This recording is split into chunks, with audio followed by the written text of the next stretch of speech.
Shalom saudara, pernahkah kita berpikir bagaimana banyak hamba-hamba Tuhan atau orang-orang percaya dipakai dengan karunia kesembuhan ilahi, mengusir setan, membangkitkan orang mati, bahkan melakukan hal-hal yang luar biasa?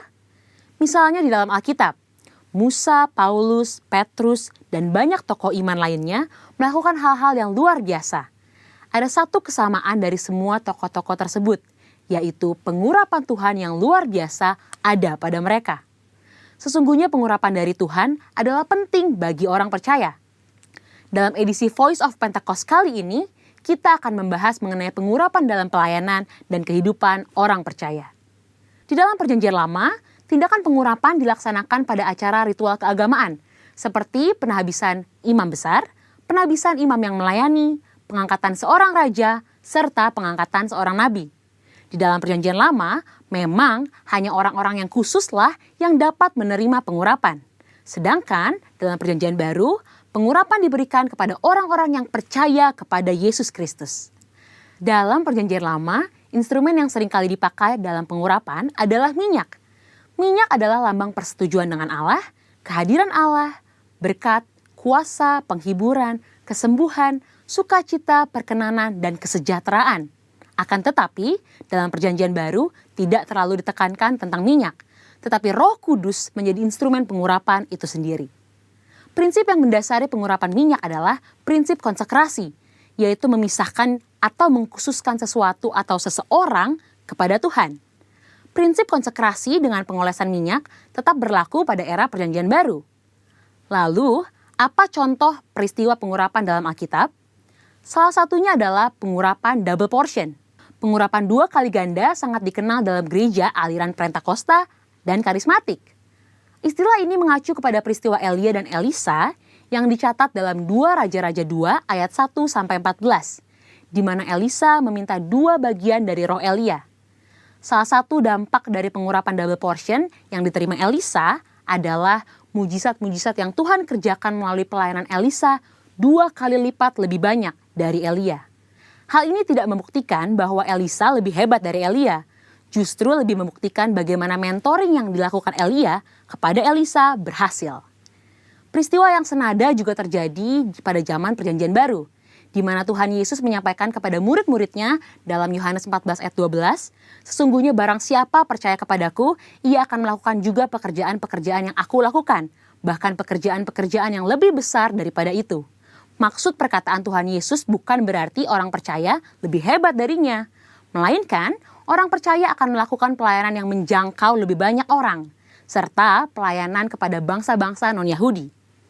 Dengan perkembangan teknologi, internet, dan media sosial, kini semua pelayanan penjangkauan dimungkinkan. Roh Kudus memenuhi dan mengurapi orang percaya untuk melakukan pelayanan tersebut. Pengurapan double portion merupakan pengurapan untuk pelayanan yang lebih besar.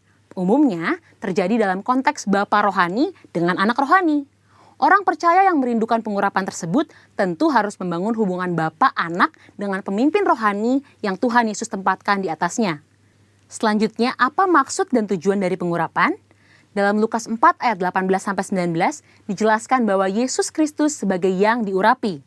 Jikalau Yesus saja menerima pengurapan dari Allah, terlebih lagi kita sebagai orang percaya. Oleh karena itu, pengurapan harus disadari sebagai bagian dari perjalanan orang percaya dalam menjalankan panggilan Kristus. Dalam hidup setiap hari, Tuhan pun telah berkata bahwa Ia sebagai gembala yang baik akan mengurapi kepala orang percaya dengan minyak. Pengurapan yang diberikan kepada orang-orang percaya dalam era Perjanjian Baru bukanlah untuk tujuan keselamatan atau berkat secara jasmani, namun untuk tujuan pelayanan, yaitu pemberitaan Injil dan menyatakan kuasa Allah. Dan yang terakhir, pengurapan merupakan bagian tidak terpisahkan dari hidup orang percaya. Salah satu yang membedakan antara orang percaya dengan orang yang belum percaya adalah adanya pengurapan Tuhan dalam hidupnya. Sebagai pengikut Kristus, pengurapan bukanlah sesuatu yang asing, melainkan menjadi bagian yang penting dalam perjalanan iman dan keseharian kita. Dengan demikian, orang yang percaya kepada Kristus sudah seharusnya menjadikan pengurapan sebagai bagian yang penting dan tidak terpisahkan dari hidup mereka. Sekarang adalah era Pentakosta yang ketiga, di mana orang percaya menjadi the messenger of the third Pentecost. Dan pengurapan sungguh sangat kita perlukan untuk menuntaskan amanat anggungnya. misi kerajaannya tidak dapat dilakukan dengan kekuatan kita sendiri. Jadi, kita jangan sampai melewatkan kesempatan untuk menerima pengurapan dari Tuhan melalui para pemimpin rohani kita.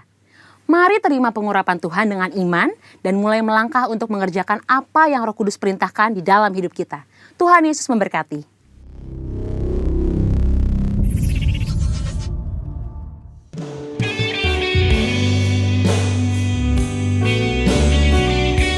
Di dalam-Mu tidak ada ketakutan Tuhan. Di dalam-Mu kami merasa tenang Tuhan. Sebab besar setia-Mu buat setiap kami.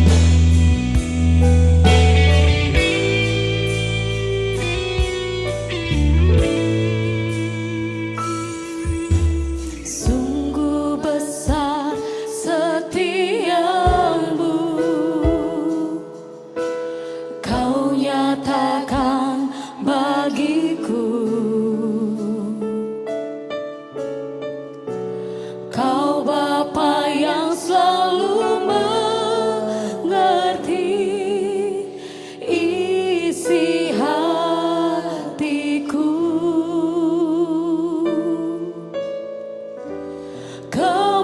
Kemuliaan-Mu Kau janjikan.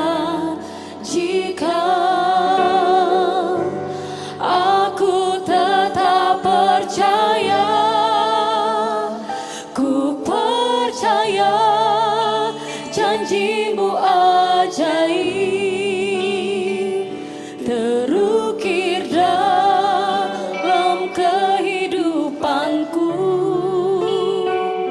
Ku berserah di dalam kekuatan.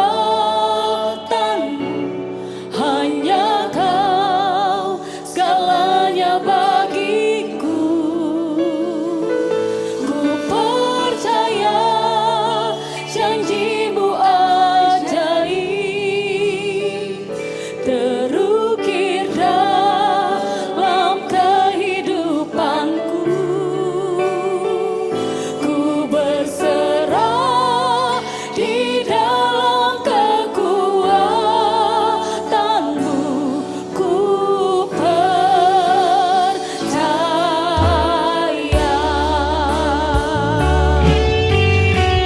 Kami bersyukur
angkat tangan kita di hadapan Tuhan, kita katakan, ku percaya janjimu ajaib,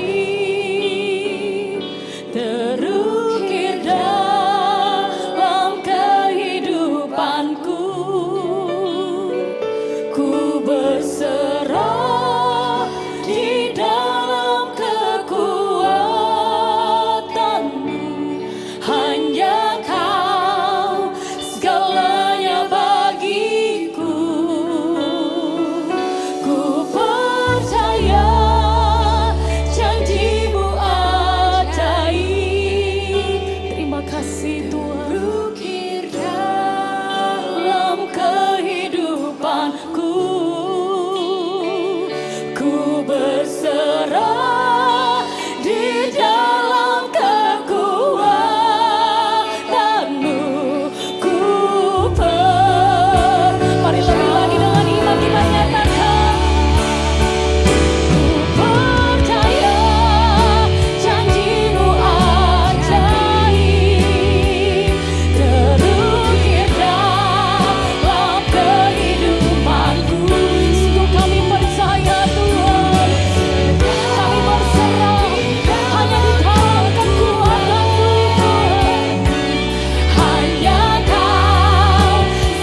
apapun yang terjadi dalam kehidupan kami Tuhan, kami mau terus tetap percaya hanya kepadamu Tuhan.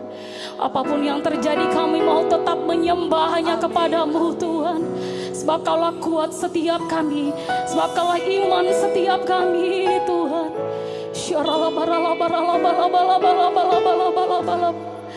Mari dengan mengangkat kedua tangan kita tinggi-tinggi, kita yang percaya, mari bersama-sama katakan, ku tetap percaya walau ku tak melihat jalan di depanku.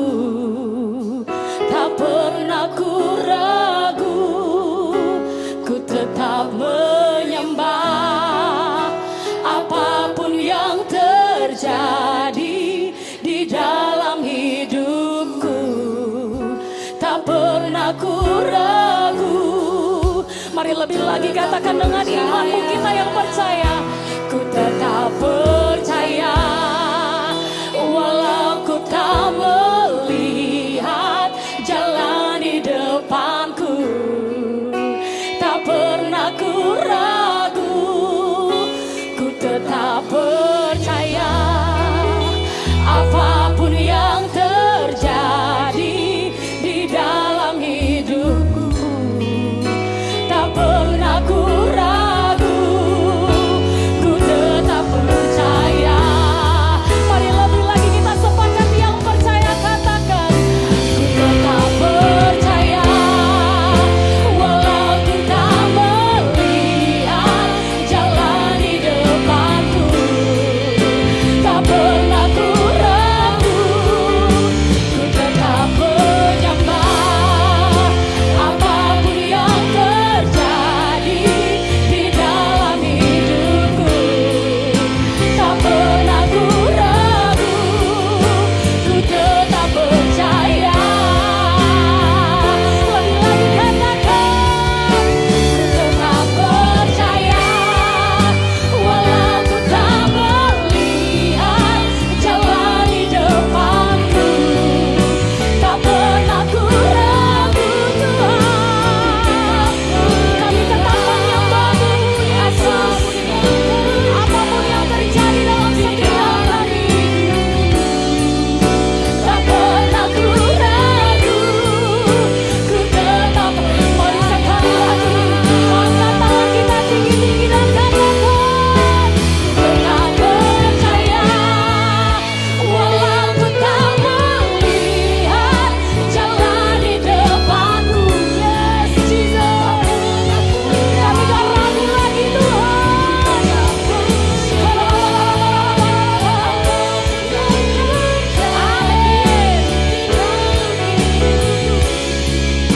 Tak pernah ku ragu, ku tetap percaya. Tak pernah ku ragu, ku tetap percaya. Tak pernah ku ragu, ku tetap percaya.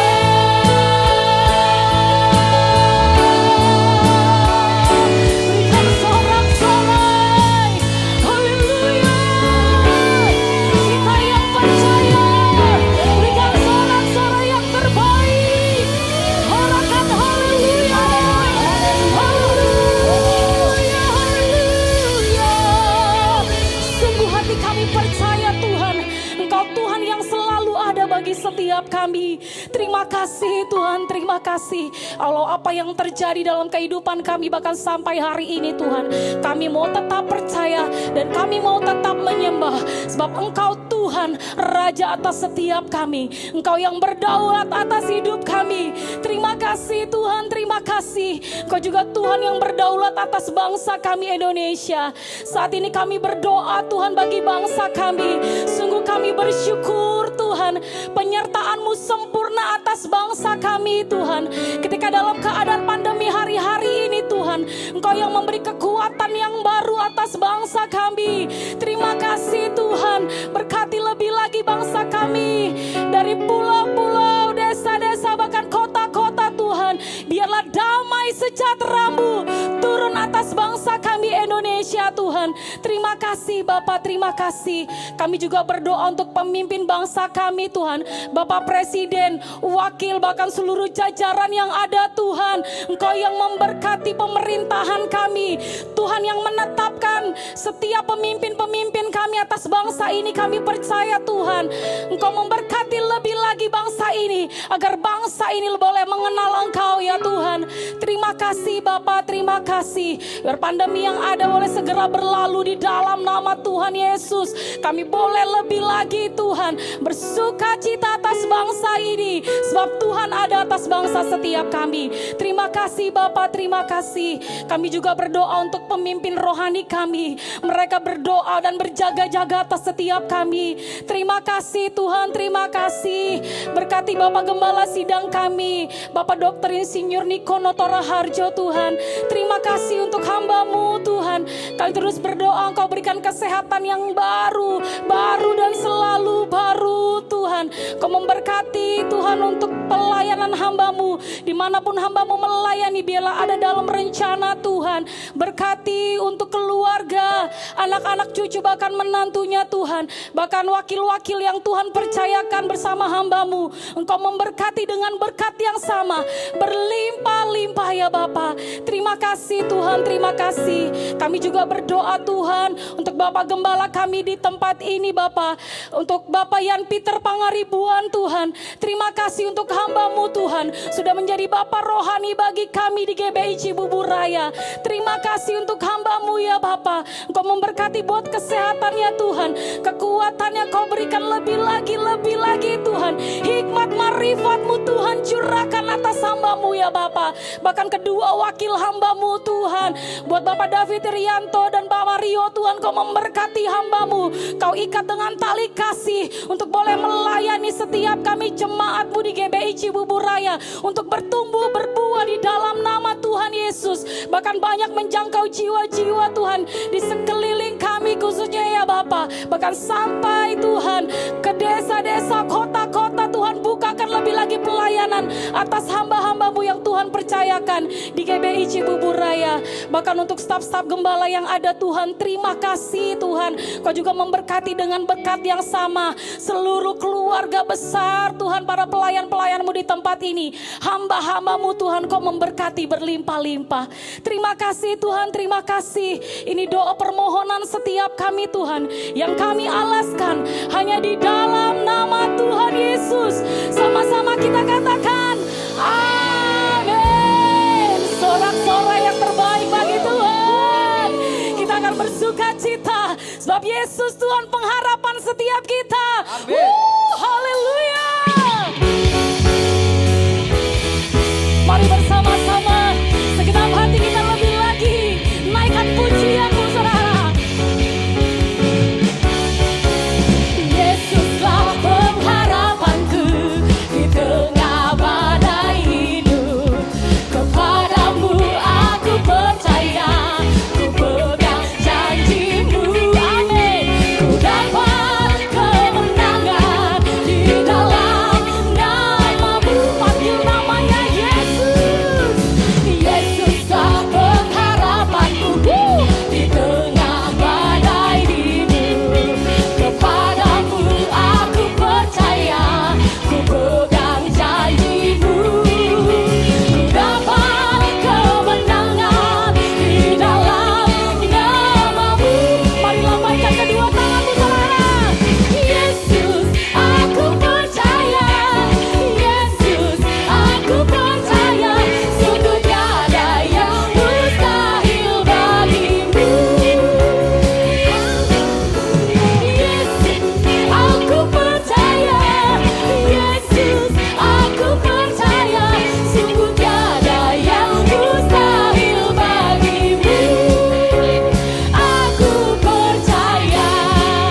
Sungguh iman kami percaya hanya kepadamu Tuhan. Kau sumber pengharapan setiap kami. Terima kasih Bapa, terima kasih.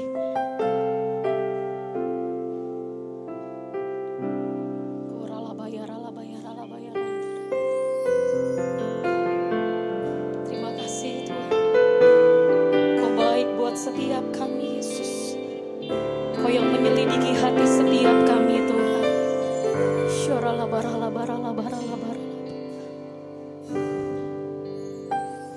Selidiki aku, lihat hatiku, apakah ku sungguh mengasihimu Yesus. Kau yang maha tahu dan menilai hidupku, tak ada yang tersembunyi bagimu. Selidiki setiap kami Tuhan. Selidiki aku, lihat hatiku, apakah ku sungguh mengasihimu Yesus. Kau yang maha tahu dan menilai hidupku, tak ada yang tersembunyi bagi. Telah kulihat kebaikanmu yang tak pernah habis di hidupku. Ku berjuang sampai akhirnya kau dapati aku tetap setia. Mari kita orang-orang yang setia lebih lagi katakan di hadapan Tuhan. Lidiki aku, lihat hatiku, apakah ku sungguh mengasihimu Yesus. Kau yang maha tahu dan menilai hidupku, tak ada yang tersembunyi. Sebab telah kulihat kebaikanmu Tuhan, telah kulihat kebaikanmu yang tak pernah habis di hidupku. Ku berjuang sampai akhirnya kau dapati aku Mari buka kedua tanganmu tinggi-tinggi, katakan. Telah kulihat kebaikanmu yang tak pernah habis di hidupku. Ku berjuang sampai akhirnya kau dapati aku tetap. Kau dapati setiap kami tetap setia. Mari sekali lagi katakan, kau dapati aku tetap setia.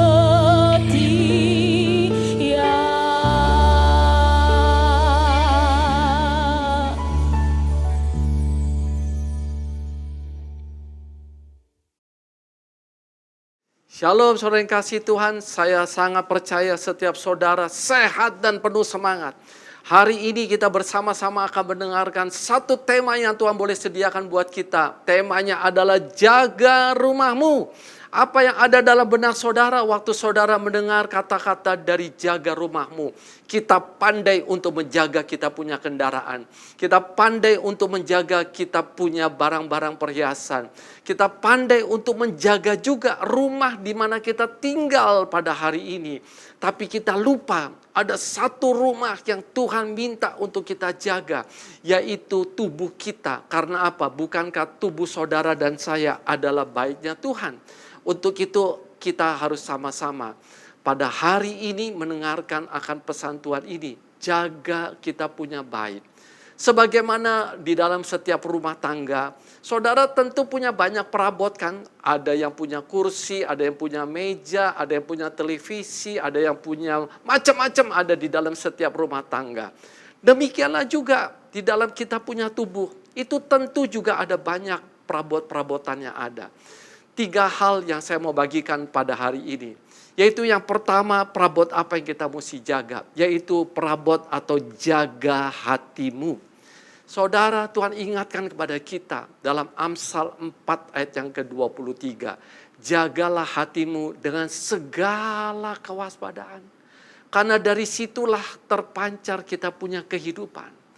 Kenapa sih kita tuh mesti jaga kita punya hati?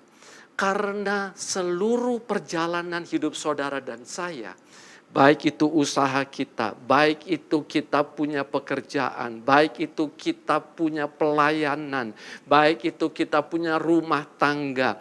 Semuanya itu kalau mau berhasil dan beruntung harus dimulai dari hati kita. Hati yang bersih ini menjadi satu cerminan untuk perjalanan-perjalanan kita ke depan. Untuk itu saya ajak, bagaimana kita hari-hari ini diingatkan oleh Tuhan untuk kita mulai jaga kita punya hati. Saudara, bagaimana firman Tuhan juga sampaikan pada kita di dalam Matius 15 ayat yang ke-19. Karena dari hatilah timbul semua pikiran nih. Pikiran jahat, pikiran kotor, pikiran macam-macam. Semua timbul dari mana? Dimulai dari hati kita. Sehingga waktu kita punya hati ini bersih, tentu kita punya pikiran juga akan menjadi pikiran yang bersih. Saya mau bagikan satu kesaksian. Ini kejadiannya sudah cukup lama. Tetapi perlu kita sama-sama mendengarkan. Bagaimana ada satu orang ibu. Seorang ibu yang memiliki satu keluarga. Dan ini semuanya fine-fine saja berjalan dengan baik. Ke gereja mereka, baca Alkitab, berdoa bersama-sama. Satu kali ini ibu punya satu rasa sakit, bukannya sakit sebetulnya, gatel kira-kira begitu kan, ada di daerah perutnya daripada ibu ini. Dan waktu itu dia mulai garuk, mulai kepanasan, gak enak rasanya begitu kan, dia pergi ke dokter kulit. Dan waktu dia sampai ke dokter kulit, diperiksa oleh dokter kulit bilang, "Bu, gak ada apa-apa Bu, ibu semuanya baik-baik semuanya, tetapi saya tetap akan kasih obat untuk mengurangi rasa gak enaknya, gatel sama ini rasanya panas." Udah dikasih ini resep, ibu ini mulai makan ataupun ngolesin ini resep yang ada, obat. Nah saudara, apa yang terjadi? Ternyata tidak berhenti baik. Ternyata justru di dalam hari-hari yang berlalu itu makin bertumbuh, makin menjalar. Jadi semacam kayak eksim, semacam kayak borok begitu kan. Dan ternyata ini seluruh tubuhnya dia ini gatal dan panas. Bayangkan kondisi seperti ini, tentu amat sangat gak enak kan, amat sangat gak enak. Dia datang lagi, pergi ke dokter, dikasih lagi obat oleh dokter, tapi tidak ada hasilnya. Satu waktu ini ibu mau tidak mau masuk ke rumah sakit. Singkat cerita, dia ditolong oleh dokter di rumah sakit dan dokter juga periksa. Diopname di rumah sakit. Tidak bisa ketemu apa-apa saudara. Apa yang menjadi biang atau akar masalah daripada sakit ini ibu. Pada waktu itu suaminya undang gembala sidang untuk datang. "Pak Pendeta tolong dong, doakan saya punya istri. Ini istri saya kondisinya begini. Datanglah pendeta. Sampai di sana ini pendeta berdoa untuk ini ibu. Nah waktu pendeta ini gembala sidangnya berdoa, dia diberikan satu hikmat oleh Tuhan. Coba kamu tanya, dia ada menyimpan sesuatu sepertinya di dalam hatinya. Lalu ini gembala sidang tanya, "Bu, ini saya diingatkan Tuhan, mungkin ibu ada sesuatu di dalam hati ibu." Apa yang dijawab oleh ibu ini? "Ah, enggak ada, saya mah semuanya baik-baik saja." Sudah, Pendeta doakan saja supaya ibu ini diingatkan oleh Roh Kudus hal-hal yang mungkin dia simpan. Berkali-kali ini gembala sidang datang dan lalu mendoakan dan berkata seperti itu. Tapi berkali-kali juga ini ibu lupa. Dia nggak ingat, dia bilang semuanya baik. Saya hubungan dengan suami baik, dengan anak-anak baik, dengan semua tetangga baik, dengan teman-teman baik, semuanya baik. Tapi sekali waktu ini gembala datang, dia ulangi kembali. Karena ini gembala dia rasa ini ibu sesuatu nih ada dalam hatinya. Dan ternyata ibu ini diingatkan oleh Roh Kudus. Kita perlu pertolongan dari Roh Kudus untuk mengingatkan apa yang ada di dalam kita punya hati. Apa yang ada di dalam kita punya pikiran yang mungkin terlupakan. Jadi ibu ini baru terbuka. Setelah dia diingatkan oleh Roh Kudus, ternyata apa yang terjadi.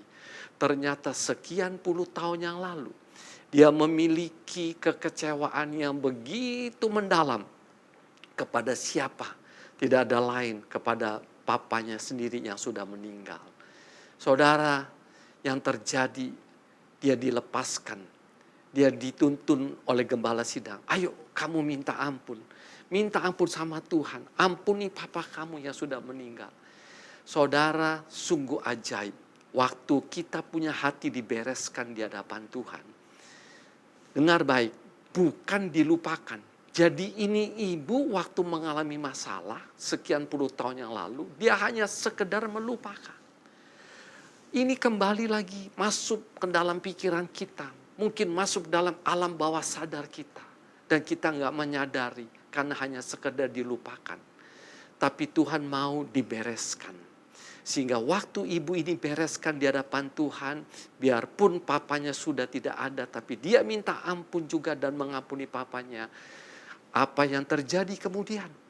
Saudara, dia sembuh total tanpa aneh-aneh. Artinya nggak perlu dengan obat yang macam-macam. Sembuh dengan total. Kenapa? Karena dia mulai dari hati yang benar-benar plong di hadapan Tuhan. Saya ajak, jaga hati saudara dan saya semuanya. Yang kedua, Tuhan ingatkan pada kita setelah jaga hati, jaga apa lagi? Yaitu jaga kita punya mulut. Saudara, kita mesti jaga kita punya mulut. Bukankah Amsal 18:23 berfirman kepada kita, hidup dan mati dikuasai oleh lidah. Barang siapa menggemakan akan memakan buahnya. Tahun ini, Bapak rohani kita, gembala kita, Pak Niko, menyampaikan pada kita. Kita ada dalam tahun Pei Alep. Di mana ini berbicara mengenai perkataan. Saudara, perkataan apa yang saudara keluar dari saudara punya mulut? Karena apa? Karena di dalam perkataan saudara itu ada kuasa. Sehingga hidup dan mati dikuasai oleh lidah kita. Barang siapa yang atau suka menggemakan akan memakan buahnya. Buah apa yang saudara mau makan? Saya mau makan buah yang manis. Saya mau makan buah kehidupan. Saya mau makan buah firman Tuhan. Saya mau makan buah berkat daripada Tuhan. Tentu kalau saya mau makan buah yang manis, buah yang berkat daripada Tuhan, buah firman Tuhan yang saya mau makan, saya harus nanam tentu benih pohon yang baik, pohon firman Tuhan. Saya mesti tanam pohon kebaikan dalam perkataan, itu yang saya mesti tanam. Supaya apa? Satu kali kelak itu pohon jadi besar. Dan saya menikmati buahnya. Tetapi buahnya karena saya tanam dengan benih yang baik, maka buah yang baik juga yang saya makan. Saudara, tanpa kita sadari, ada orang-orang percaya, yaitu dia tidak sadar bahwa setiap perkataan itu ada kuasa. Setiap perkataan itu seperti kita sedang menanam benih. Wah, kita sedang menanam benih, kita sedang menanam benih, kita sedang menanam benih. Sekali lagi, benih apa yang saudara tanam? Kalau saudara menanam benih, yaitu firman Tuhan. Perkataan-perkataan yang membangun, perkataan-perkataan yang menguatkan. Maka yang terdapat kita yang menikmati, tetapi orang lain juga menikmati. Terlebih lagi kita yang memperkatakan. Karena itu yang kita perkatakan yang akan kita dapatkan. Ayo saya ajak. Kita jaga kita punya mulut. Kita jaga kita punya perkataan. Dan mulai hari-hari ini perkataan yang baik, perkataan yang membangun kepada anak-anak kita, kepada keluarga saudara dan saya, kepada semua orang yang mendengar diberkati oleh Tuhan, tapi jauh lebih diberkati lagi, yaitu saudara sendiri yang memperkatakan akan firman Tuhan. Saudara ingat baik satu hal, bahwa di dalam Matius pasal ke-12 ayat yang ke-36, Tuhan ingatkan pada kita bahwa setiap perkataan, jadi apapun yang kita perkatakan, itu harus dipertanggungjawabkan. Sekali waktu kita harus mempertanggungjawabkan. Saya belajar untuk saya tidak mau mengatakan yang sia-sia, mengucapkan yang sia-sia. Apalagi perkataan yang menyakitkan, perkataan yang menghancurkan. Jangan, tapi kita mulai memperkatakan yang membangun, perkataan yang menguatkan, perkataan yang memberkati satu dan yang lain. Semua pasti diberkati oleh Tuhan. Yang terakhir setelah kita didapatkan yaitu perabotan pertama, yaitu perabotan hati. Yang kedua perabotan kita punya mulut.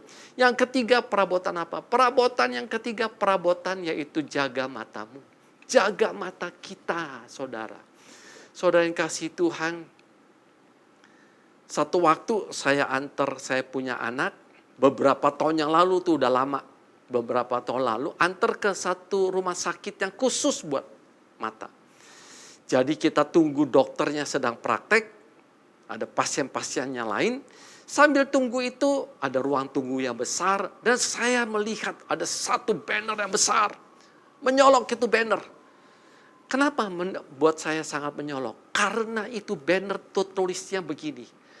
Bahwa 83%, dengar baik, 83% informasi ke otak saudara dan saya, ke dalam pikiran saudara dan saya, itu masuknya melalui mata.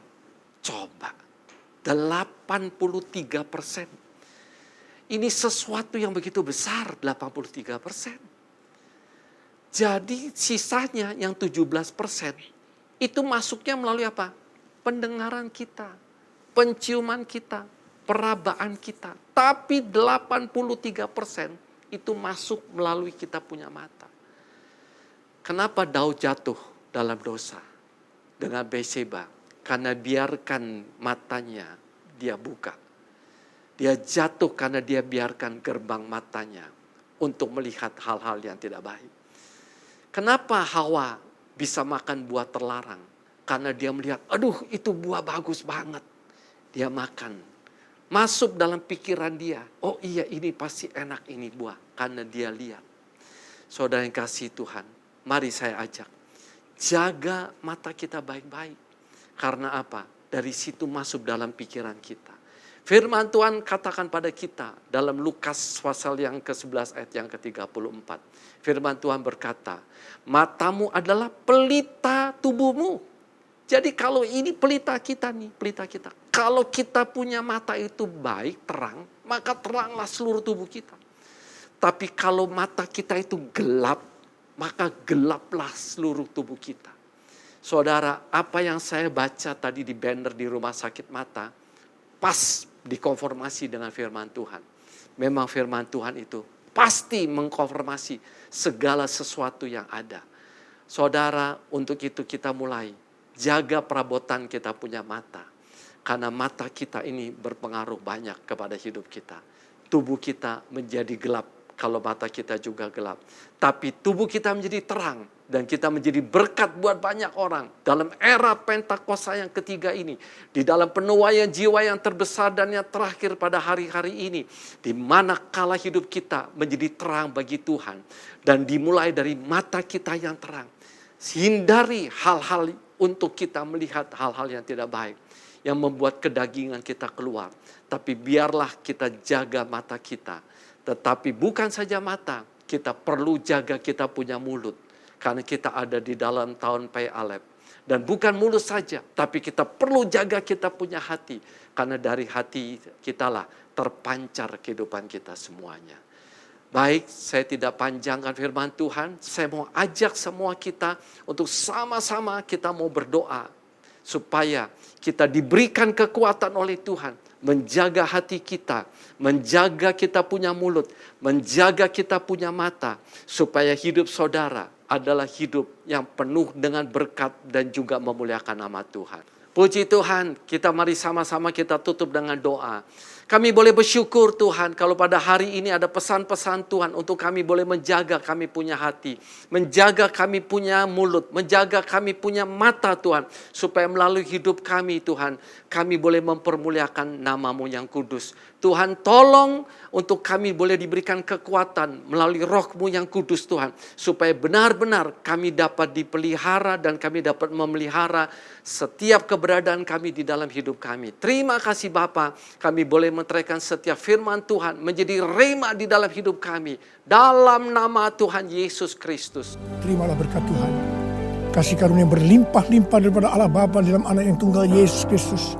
Persekutuan yang manis dengan Roh Kudus menyertai saudara sekalian mulai hari ini sampai Tuhan datang menjemput kita di awan-awan dan bahkan sampai selama-lamanya. Yang percaya bersama-sama katakan amin.